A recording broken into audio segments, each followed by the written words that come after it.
বেনামাজি যারা নামাজ পড়ে না ওই কোনো মানুষে না, পরে কোনো কেউ গণা তো ধরে না, কোরআনের দৃষ্টিতে ওই কোনো মানুষ না।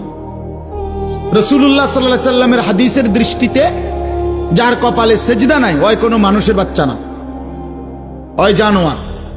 এই জন্য ওরে কোনো হিসাব ধরে লাভ নেই। বেনামাজি ওই কোনো গণার মানুষ না। এই জন্য কোরআন শরীফে আছে, আল্লাহ বলছে ফজরের নামাজে আমার ফেরেশতা এবং আমার ইমানদার বান্দাদের সমাবেশ হয়। তার মানে বেনামাজিকে আল্লাহ তাআলা বান্দাই গণার ধরেন। ধুর তুই পাগল, ফালতু কোথাকার বেটা, তুই 800 ভাত খাইতি ভাত খাবে না, 800 দুনিয়ায় ঘুম যাইতি যা ঘুম যা বেটা নাফরমান, 800 পেশাব পায়খানা ধরলে পেশাব পায়খানা করবি, খাইবি ঘুমাইবি, যৌন চাহিদা পূরণ করবা, খালাস, এরই নাম জিন্দিগি। এ তো জানোয়ারের জিন্দিগি। এক জানোয়ারও গরু ছাগল কুকুর বিড়ালও খায় ঘুমায় পেশাব পায়খানা করে যৌন চাহিদা পূরণ করে। এই জন্য গরু ছাগল কুকুর বিড়ালেরও বাচ্চা কাচ্চা হয়, হয় না? তাহলে বোঝা গেল তারও যৌন চাহিদা কি হয়? পূরণ।